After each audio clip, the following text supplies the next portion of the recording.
added value to whatever you do, then the future of human resource in university will be successful. But let me remind you that there was a proverb in China, Jiang probably heard about it, that before we tend to use man, machine, and money in the same manner, but man or human takes longer time. The behavioral change of people in the world takes a long time. I remember Confucius said, if you want to grow cucumber, it's 3 months. If you want to grow apple, like in Europe, maybe 5 years. If you want to grow human, take forever. Okay, so after 40 years of my work, my job is to keep working on it. And today I'm very honored to be here in order to share some of my experience. But whatever in my speech, not that matter. For you, I'd like to make 2 observations before I start my speech. Not very important, some of you already know what it is. First, during your stay here, if you have some good ideas among yourself, turn idea into action. Because human capital or human resource is not about academic papers anymore. It's about how to make sure that you unlock the potential of human resources. And it's not easy because people have emotion, people have feelings, people have cultures. Okay, so this is the most difficult part of human resources. And secondly, before you leave, please work together, set up some teams. Because the future is collective wisdom. Collective wisdom is the key to the future of the world. Okay? So that is the most important. Okay. Now I'm going to go very fast because you probably know a lot already. Okay, my paper has 2 aspects. I know that Kun Jamnian will talk about human resource management too, but I'd like to say a few words. First, let me talk about change in Thailand. Some of the change in Thailand may apply to you, your university. Some may not, up to you. You use it. And then I like to say that if you want to deal with human resource policies, then what is my suggestion? Well, I think in Thailand there is 2 transitions. One is 1999 when we have educational reform, mainly to move from quantity to quality. Not very successful because, government sector in education changed very slowly. But I think the second one is right now. There is several things that affecting Thailand, but the most important thing is for digital disruption.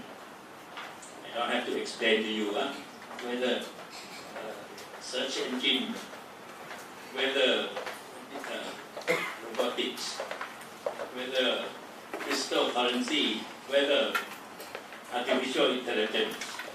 So the knowledge and the skill needed in the world, including job markets. You see, if you are a human resource person, you have to look at the demand side.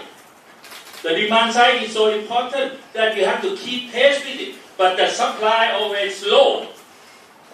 I was in university before, and we sit in many councils. Before the curriculum will be approved by university, maybe take 2 years. Okay? So disruption of technology is very fast. Now, the second one is probably more about Thailand in Singapore, Vietnam, Cambodia. We have aging population. You know, when I was young, you have to compete for the seats in universities. And now the number of children per family is so small. Even Thammasat, Chulalongkorn, the best university in Thailand, the demand for university is less. And not only that, because the speed of aging population is so high, then university must do research in many this multidisciplinary area to deal with it. If you don't deal with it, you're in trouble. Okay? So aging population is very important for Thailand. Now, the third one is the change in public funding. Thammasat already be autonomous. Autonomous means you get funding fixed amount, and then the university council has the ability to manage, like in private sector. But the mindset of people in the university, deans and all that, still believe in part of public university. So investment in human resource to change the mindset of people take a long time because people don't like change. You used to be part of government. Okay? So this is another part that we have problem. And lastly, you have to know that under this government, we are locked down in what we call it middle income trap. Okay, about 6,000 US dollar per person. So we want to move into high income. So we call Thailand 4O. Okay, it means that all the sectors, agriculture, tourism, and some industry must generate more income, more value added. In the case like this, very difficult because research in the university must gear towards change in the economic policy in Thailand.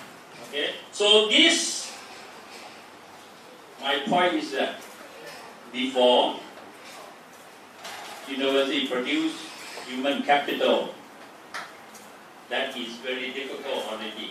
Now we have to produce research, produce training, and not only for 18 years old to 22 years old. You have to produce even for the older people. Okay? There are many other things that we want to talk about transition, but let me come to my next one. Well, because you are going to speak about your human resource in the afternoon, so I may offer you some of my experience for you to consider. Up to you. Okay? But I have done this for many countries. I have done this for Thailand.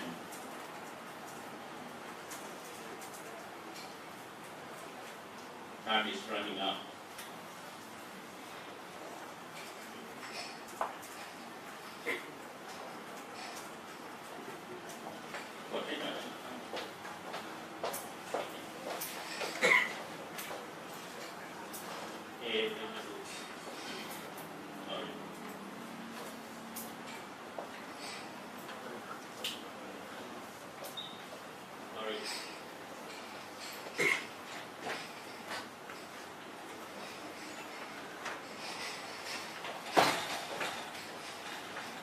No, the first one is very important for higher education.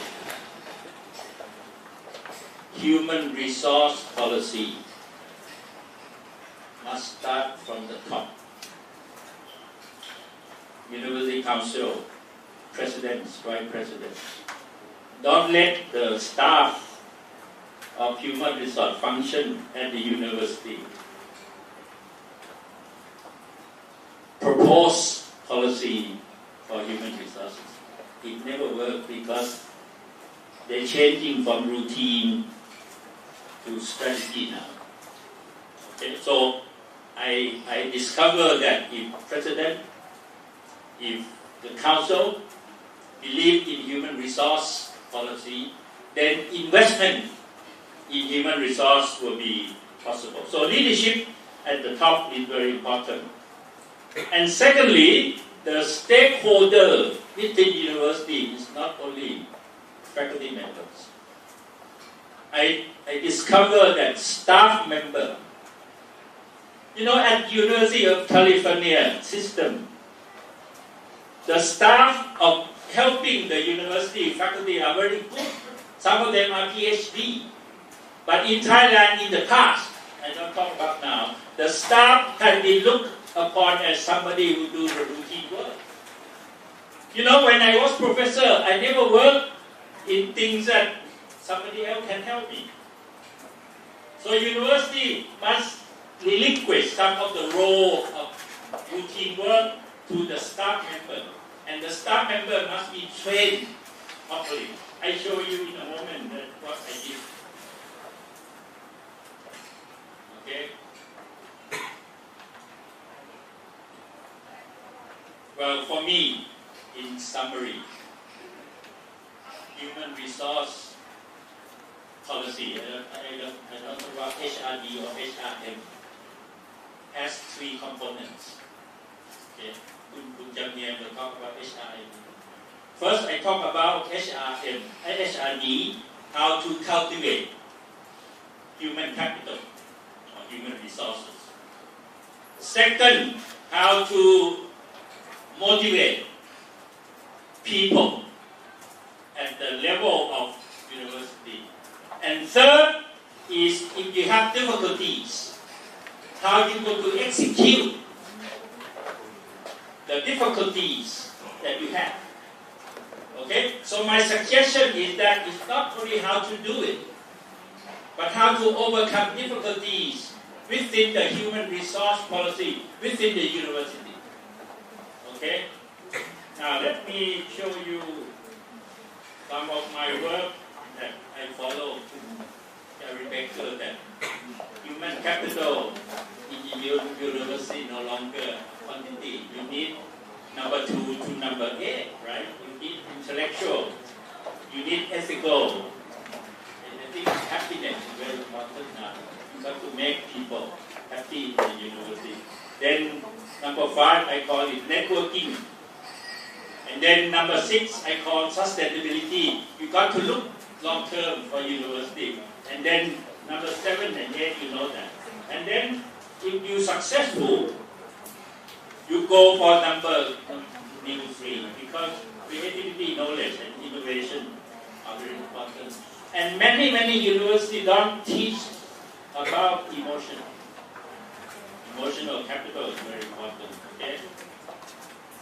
Now, on harvesting, because I advise Prince Songkhla University, Vice Rector of Prince Songkhla University is, as you have met him, see. Right now, the key is have to differentiate human capital in university. So incentive system or harvesting cannot be the same. But the problem in universities is that people complain a lot. If somebody get more than other, they complain. But in business, if you are talented capital, then you get reward more. Okay? So the research that all of university here must do is what would be the kind of incentive system that you need to attract the brain of the university. Not only in the academic brain, but the brain of entrepreneurship, somebody who can translate research into commercial value. I saw many places, like University of Nottingham, the chief of innovation is from private sector. So recruitment also important. You cannot only recruit young PhD. The problem in Thailand is that when you reach 60 or 65, they let them go home. In US, I remember Peter Drucker died at 95. He still taught at Claremont. Even me, I don't have any position at university. I still do that every day. So I think university must think about less bureaucratic system, how to generate wisdom and experience. The problem in Thailand, is that we are having some control over university in the way we run university. I see it many cultures. Some of them come from Thammasat University.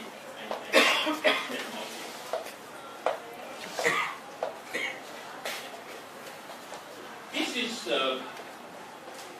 something you have to think about it. I want to tell you that in order to maximize the benefit of human resource quality, you need context. Context is about organizational structure. University is silo-based. Faculty, departments. Even in Songkhla, we need to work together. It's very difficult to learn. So I think the number one aspect of making university more productive is working together as teams. But reality is that it's very difficult. The structure of university is also strict. But in the future, science and social science must work together. In many universities in Thailand, science is very big.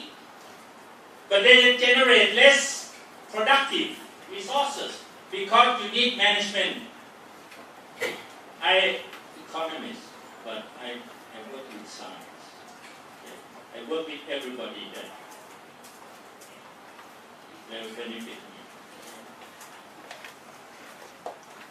And I tell you the incentive system in the future of the world, not only in higher education, it's going to be incentive of intangible. It's not about bonus, it's about money, it's about happiness. It's about respect to your staff. It's about dignity of man. Even driver in university can be smart also. And working together in the short run can generate great benefit in the long run. You see, in human resources, there are many new concepts that generate.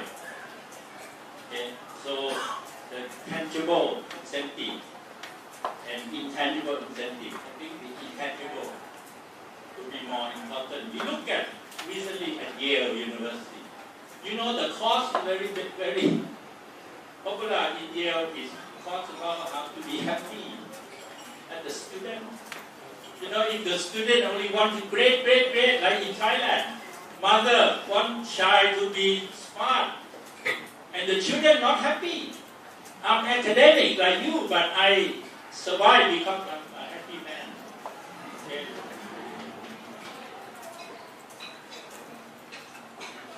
Okay, the last thing I can on all the projects that we should do together be based on success. Thailand has many papers. I wrote a lot of papers, but in the last 20 years, I have done many to try to overcome difficulties. In higher education, it's not only cultivation and harvesting, it's about execution, how to overcome difficulties. In short, leadership, change management, and understand growth and fixed mindset. In university, there are so many people who never want to change. Whatever you put in them for them, they don't care. Okay? So, execution, I propose to you, would be the future research that we want to work together. And the second part of my recommendation is that all the stakeholders in the university, you've got to make sure that they are important, have respect and dignity from the president, staff members, students, parents, business, and community. And I like you to look at diversities of all the stakeholders. Now, in conclusion, I like to say that recently I developed leadership course for the faculty of medicine in our university. And that course is very interesting. They bring doctors and the staff member into the same class. Okay. So I conduct each course about 3 months. Okay, I'm also very lucky. I told Ajahn Kesani that I have 150 in 3 classes at ESU. This is only Dean's Vice President. You see, in Thammasat University, as somebody who helped Thammasat, I never have a class about Dean Vice President to learn. If you allow them to learn the way I teach, let them think about it. I think they can learn a lot. Recently in Thaksin University, I conduct both Dean's Vice President, but I have a separate class on the support staff. I think the problem is that the support staff is very important, but if we don't invest enough on the support staff, I think this is where and in conclusion, I show you some of my case study because I had the opportunity to conduct classes like the one they do in Harvard. I have team, and each class will have workshop. You talk to some of them from Botany, private class, okay? And I let them read. I don't give you only lectures, okay? So once they develop closer relation in the group, then they generate more ideas. Once they generate more ideas, then the idea can go to the top people. And then keep working on it on the continuing basis. That's why I call my work is like Kaizen. I start small, I keep working on it. Because human resources take long time. There's so many activities that don't lead to results. So if you can do that, then you become very successful. Thank you very much. Thank you very much, Professor Dr. Hr4Asia. To unlock the potential of humans, that is a quote that he has stated, and I feel like that is something that is very essential for us to all comprehend. Because with the current training trend right now, this is something that is very essential. So thank you once again for giving your inspirational speech, which was very fascinating, by the way. To inform everyone, the next thing that I will do is to inform the agenda. So if you could please take a look in the tote bag, you will receive an agenda of what we are going to do throughout this event. So to inform everyone, the next thing that we are going to do is we are going to take a 15-minute break. And after the 15-minute break, our next session will start at exactly 11 a.m.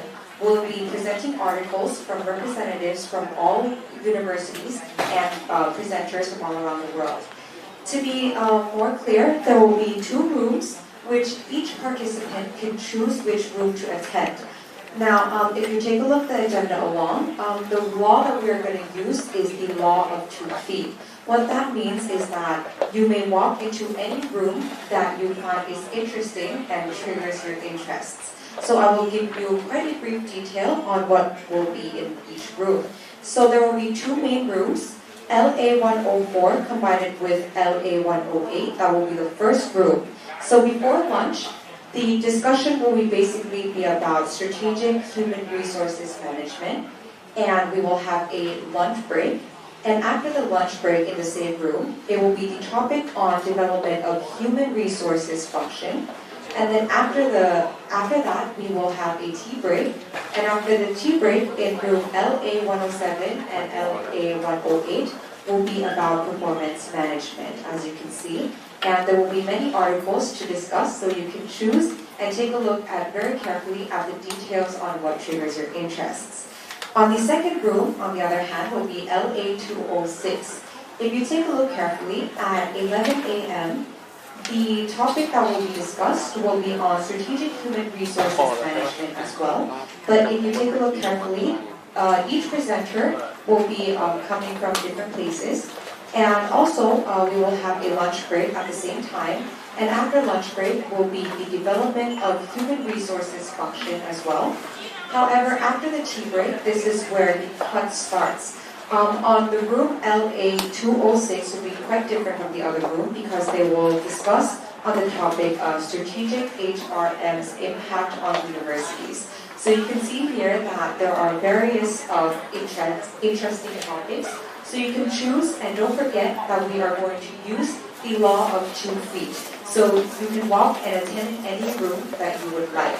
Please keep in mind that our lunch will be exactly at the same place where the tea break starts, which is behind you, at the behind of this room. So now we will have a 15-minute coffee break, which is outside of this room. And after that, you will be attending in each room where you're interested. Once again, lunch will be at the same spot where the tea break is. Feel free to enjoy the break along with the venue of the great scenery of Hr4Asia River, which is really close to us. This is a very great chance for you to take photos and enjoy as well. And on behalf of the organizers, I would like to thank you all once again for attending today's international conference on human resource management in higher education. And as of today, my name is Grace, signing off. Until then, have a pleasant time and see you again. Ladies and gentlemen, we will have a photo session. So if you could please just stay in your seats. However, the people in the back, if you could please scooch up in front, because we'll take a photo from this side. So we can have all of you in the frame. สำหรับท่านไหนที่นั่งข้างหลังนะคะรบกวนมานั่งข้างหน้าเติมที่ให้เต็มก่อนนะคะเพราะว่าจะมีการถ่ายรูปนะคะจากบนเวทีค่ะรบกวนด้วยค่ะ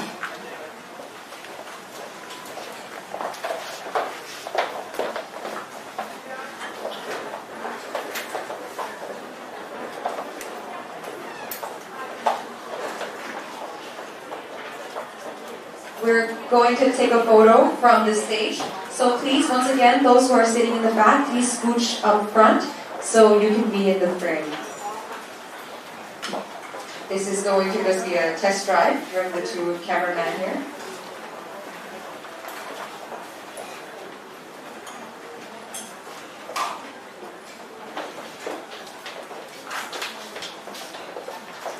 All right, everyone, find a spot.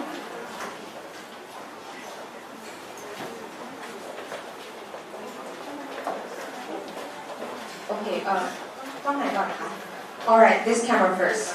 The gentleman in the blue shirt.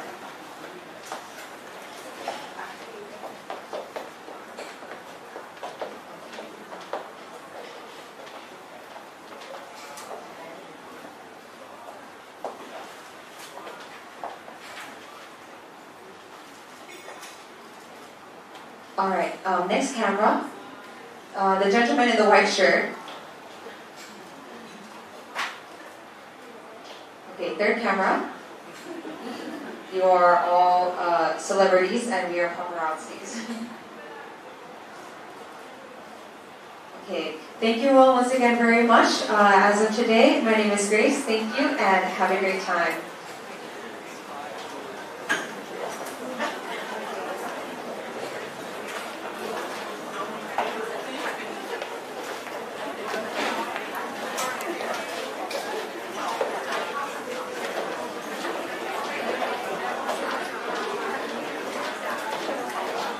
Excuse me, everyone.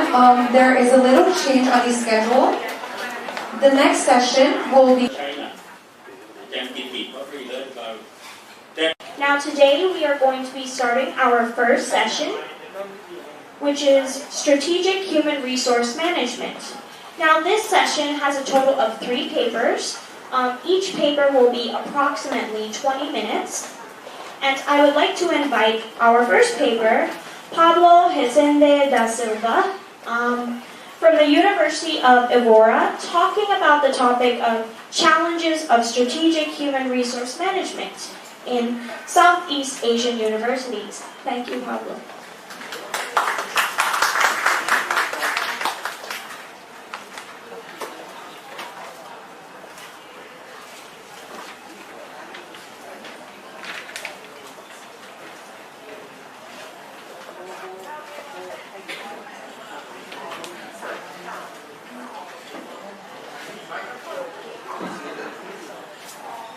Microphone. Okay.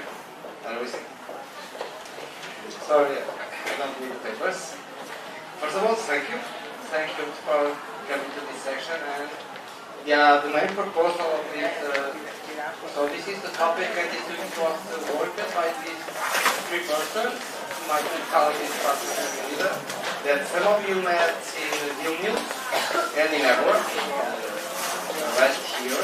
And we been last May and never last year, but only me this year. So she kept coming here. Both they kept coming here. So the idea is to show our reflections about our experience in workshops and in the different moments that we have the contact between us and Asian partners. So I'm going to present some of the conclusions or some of the work that we developed in 2 workshops that I was the coordinator, that we was the coordinator as a team, and some of the conclusions that the Asian universities present to me as a key challenge, as a key topics to the future, to the present time, and to the future. But according with strategic human resource management plan, so strategic human resource. This was the key topic of this project. So I give you some purpose of this paper, some contextualization of Hr4Asia and the challenge for higher education institutions, and I go to present, especially here, that kind of conclusions, that kind of remarks that we retire from our experience with the work that we have with these 7 Asian universities. So the purpose is a reflections about the topic. So it's not, we work 1 year ago more or less. In fact it was going to make 1 year next week. So we begin in November 1. No, it's not. We finish at November 1. No, we begin in November 1 because it's holidays in Portugal. And it is the day of my university. So in that day I'm working here. We have a ceremony in my university that I'm working here in this project. And the second it was in Laos last January. And in these 2 workshops it was coordinated by Evora. And we go to the idea is to make reflections about what we work there. And most important, it's not we work but the results of the opinion of the participants of the workshop, so it's Asian universities, bring to me according with the topics that we work in that 2 workshops. And of course some issues that can be addressed for the future. One of the most interesting things, because we go to see some words that we saw in the former presentation. So it was very inspiring, because some word is here, not all of them, but some of the topics, I kind of repeat of the topics because it means that we are think in some way, we are thinking some orientations about the situations, nowadays situations, and the futures that we need to work to develop our institution, our universities, and it's very, very crucial. So additional, of course, is to look, because we go to see next in afternoon some of the panels about competency models. So it's something also to think about some new profile. It's not to define a new profile, of course, of stuff, but think about some topics about the EP1, so it's additional aims about the paper that we have a final document. And what it needs to change in our human resource management, in our universities, and how can we implement the change process and HRM tools more relevant. So if you identify some links with former presentations, it's normal. Because we are in some way, we have the same talk about this situation. Some contextualization. What is more normal and historically, what the university do in terms of human resource management? Normally they focus only on these two areas, the administrative and operational, routines, work days, and some process management, human resource process. So very administrative process. Nowadays this requires something else. And this, the new realities, new challenge. How strategically you can transform human resource inside of our universities. So this new change is a new challenge for us, in fact, and we are not totally prepared to answer to this new change. You are working, it's a working progress. And you are learning, like previous communicator said, it's a long work, it's a long process. Change the human resource is a long work. Because you need to also change something that I think, when I say that it's inspiring, because there is some key words, you need to change also the mindsets of the staff. Academic staff, of course, and administrative staff. So you need to change the mindset. This is most hard to do. And it's a very large working to do that. What is also traditional when you look to strategic plan, okay, you make the analysis of business context, the SWOT analysis and so on. So you look to outside, you analyze all the stakeholders and so on. You'll find a business strategy, and of course you redesign your model. So this is a little bit traditional human resource management also here. And of course when you look to the business context, you are transforming. You need to see that you need to transform human resource. But you are applying this to the universities. To apply to the university, you need to think according with our reality.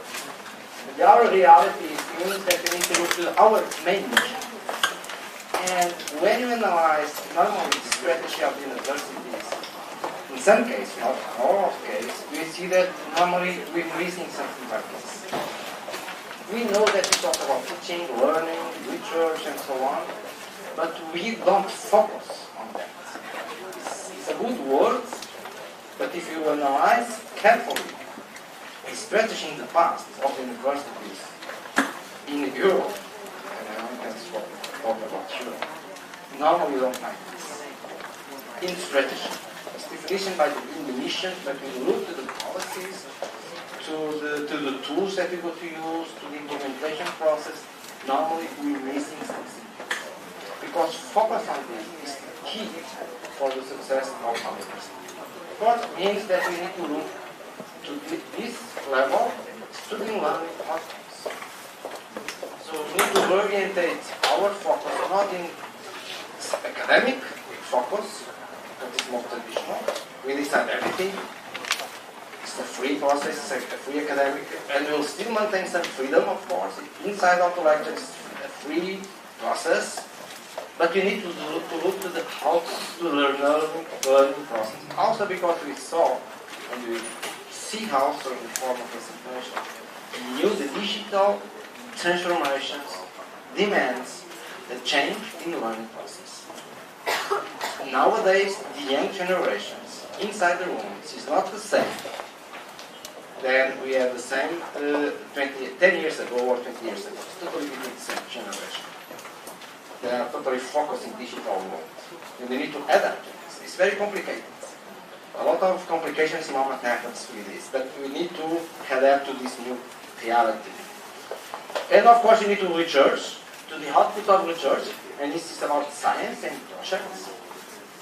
Like this, it's not a research project, this project that we have, it's not a research project, it's a capacity building, it's share and collaborate together, but also here you can have some, it is a project that you can create some kind of knowledge. So in fact, you can create some kind of outputs in terms of research. And this is some of the work that we try to do also to show and to share with others the results of this project and also create something more, I don't say original, but more adapted to our reality. Some kind of dialogue in the laptop.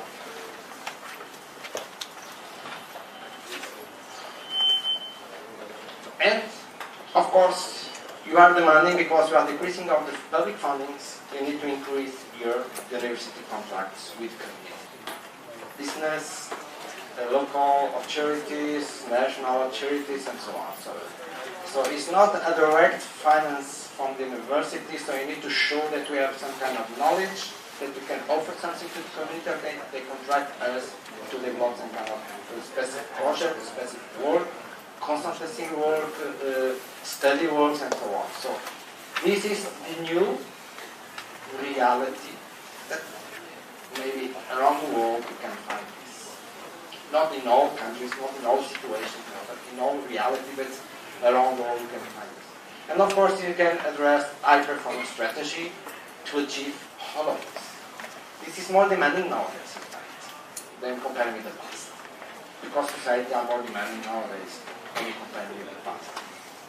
And we need to redesign human resources. So in some way, again, human resource transformations needs a new approach, or needs a new way, because it's not totally a new approach in fact. The approach exists in the past. But using some of the knowledge from the past and apply to the reality of the universities. This is something new.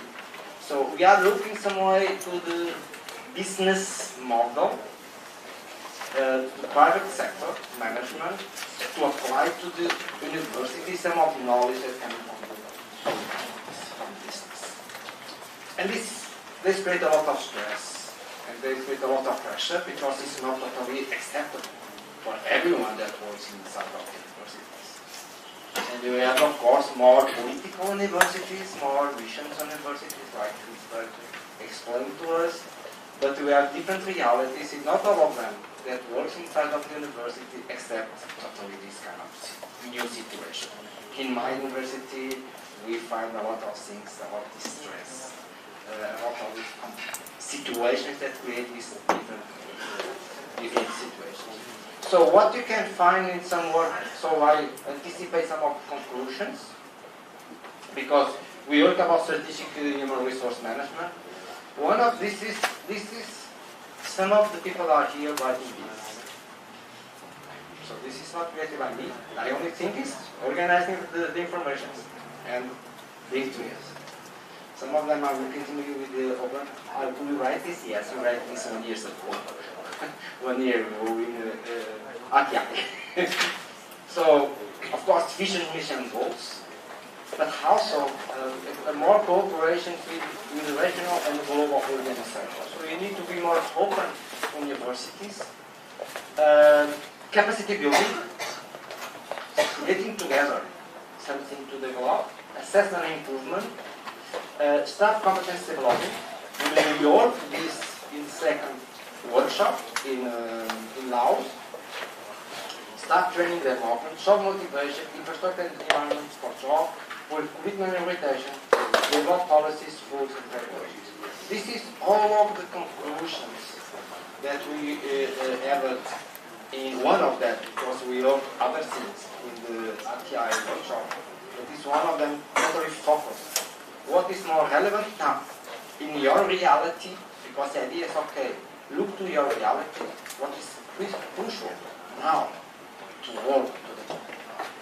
It's not in the past, it's now for the future.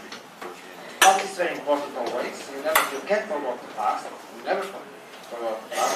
The past only to explain our situation in the present time. And of course, it gives to us some kind of learning about how can we work with this group. We can't change the group.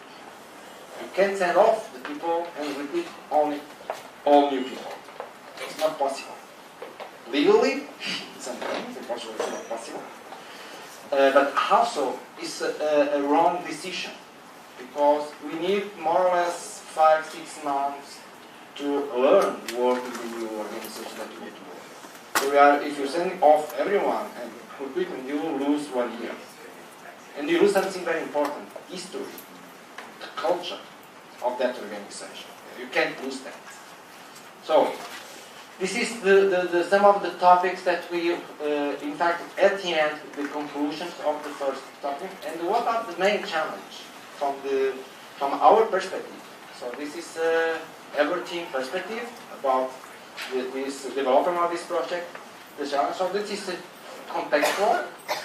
So the globalization creates economic force, political force, and societal force. Something that 20 years ago we talk about that, but you don't think how can create this kind of force. Nowadays, yes, we know what happened. And this creates a new internationalization involvement. And it's very interesting because the European Union developed these policies, these fundings, to this. Capacity building is to this, creating this. And of course, we have this project, but I have additional project in capacity building. I work with Libya universities from internationalization office to create internationalization office in Libya universities. Don't worry, I don't visit Libya. I'm not allowed to go to Libya by European Union and by my government. So I can't go take a visa to go to there. But I work with these colleagues in Tunisia and in Hr4Asia and Italy. So they travel because you can't go to there by security reasons.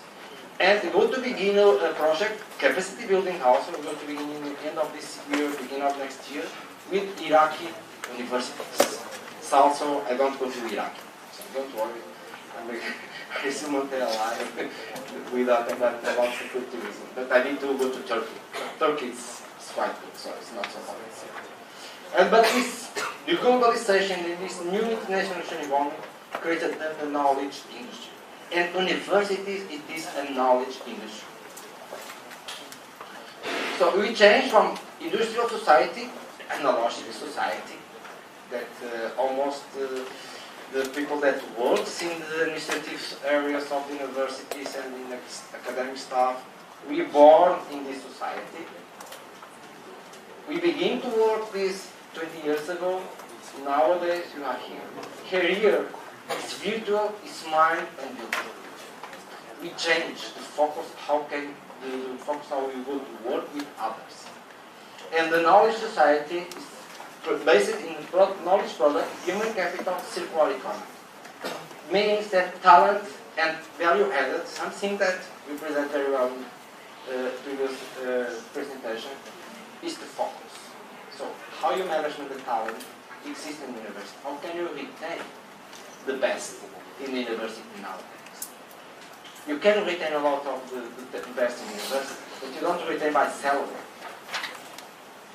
But your focus is the salary. You're going to lose that talent because you can't give the same salary that the private sector gives to salary.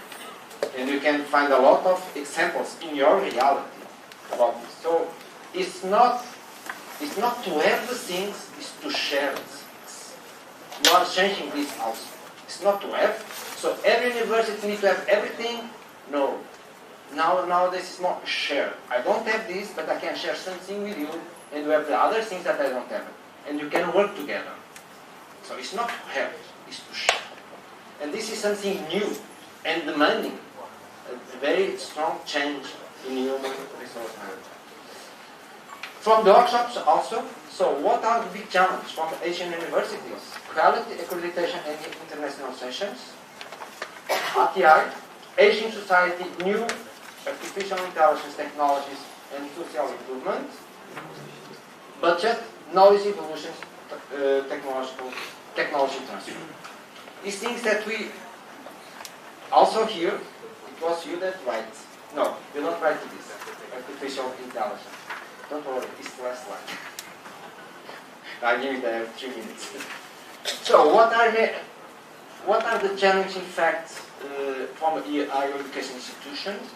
Now it's our conclusions, so it's not your conclusions, it's our conclusions. Social steps. Universities still maintain and improve of the 50%, young generation from more difficult families to grow up and to have new opportunities in society. So these social stairs still maintain their relevance around the world, including Europe, especially in the south of Europe, and of course also in the Asia.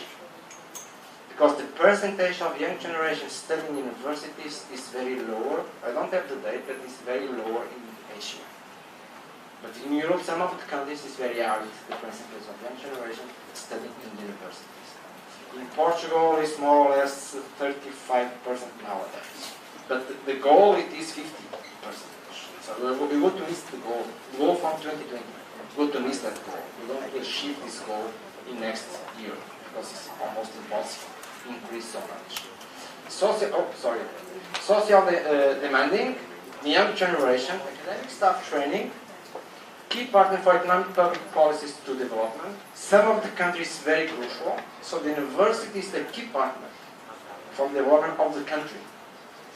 So still maintain a key partner. It's not so happen nowadays in Europe because of several kind of organization work on this field and capture and fixes the talent. This is the critical issue. Some of the remarking, some simple words, demanding force, not totally new. It's not totally new, but it's a new way that we have some force on society that are more demanding for us. Always we have this, but nowadays it's a little bit different. Digital and virtual economy, and digital and virtual industry in education. These are increasing a lot. Our competitors are everywhere. Virtual learning are everywhere. We have masters in virtual learning in Portuguese. We have students from Brazil. We have students from Africa. They stay at home studying, but they have a diploma from a European university, and you can find this. Several European universities, United States University, Asian universities around the world, Australian universities, giving virtual learning, and you have access to them, and you have the diploma. You can have the diploma from that university.